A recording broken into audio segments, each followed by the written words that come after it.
So I said I was going to make a video. Well, there's no visual. I look like a slob. No makeup. My hair is pulled back. I look like that farm lady in that picture, that iconic picture with the farmer and his wife, and they've got the pitchfork. Anyway, and I'm wearing a house dress because it's hot and I was doing all that kitchen stuff. So I said I was going to talk about canned food.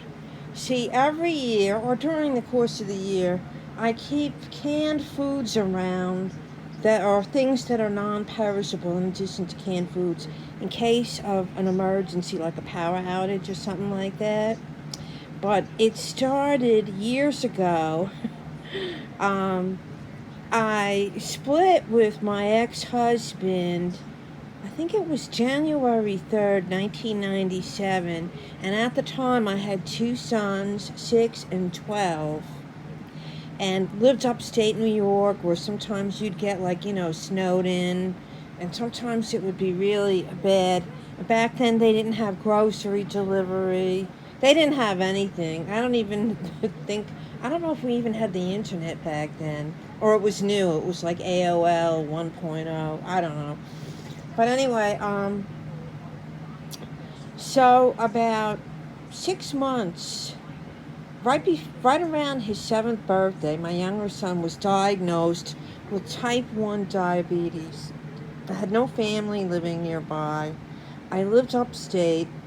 At the time, my ex-husband was playing games with the child support, and I was not wealthy enough to afford everything, including paying the mortgage, but I wasn't poor enough to get food stamps. And I had a child now with type 1 diabetes on insulin. And, if the power goes out or you get snowed in or whatever, he could die. That's how serious type 1 is. And you need to have foods on hand for when their blood sugar's high, for when their blood sugar's low, and for when their blood sugar's normal. So I was really scared. It was a huge responsibility back then.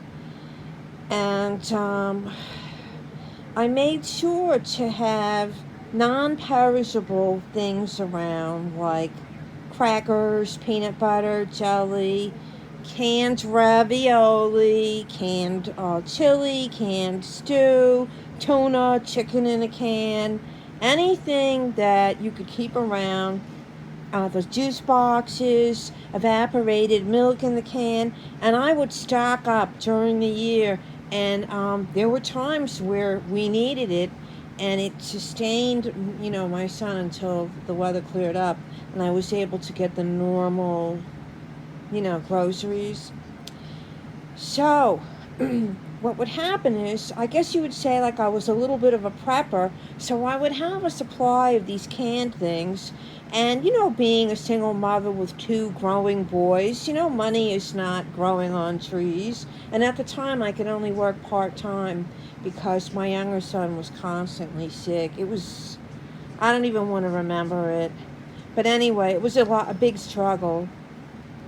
So, waste not, want not. What would happen is, as the weather would warm up and there was no more getting snowed in, I would have a cabinet full of canned stuff that I would say, well, it's going to expire if I keep it forever, and I don't want to throw it out. I can't afford to throw it out. So I would then, start doing cooking and using up what I had, in the cabinets.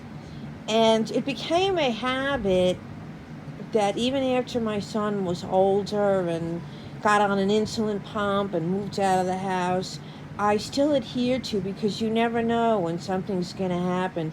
And scary, but there have been a few times in my life where I've had to use what I call the emergency food. So anyway, I had these little recipes set up for when I use up, or when it's time to use up what's on hand. And that Hoochie Mama casserole, I used to make it with the macaroni and cheese that came in the box, like the store brand. the cheapest chili you could get, which usually had beans in it, the store brand. And I would usually get, they used to have Martha Washington cornbread mix, and that was about 5 for $1. Mac and cheese sometimes would be on sale, 8 for $1, 5 for $1. We're talking about 1997 back then. Um, yeah, so it was cheap, and the kids loved it. It was easy to make. Now, I'm doing better, and someone watching this, you could make the mac and cheese from scratch. You could make your chili from scratch and your cornbread from scratch and try it. It probably would taste a lot better. But it's something really quick to throw together. And when I make it, it reminds me of my humble beginnings as a broke hoochie mama raising two boys. I got through it, thank God. And, well, it's just, kind of one of those family things. So, everybody, have a great day. Bye.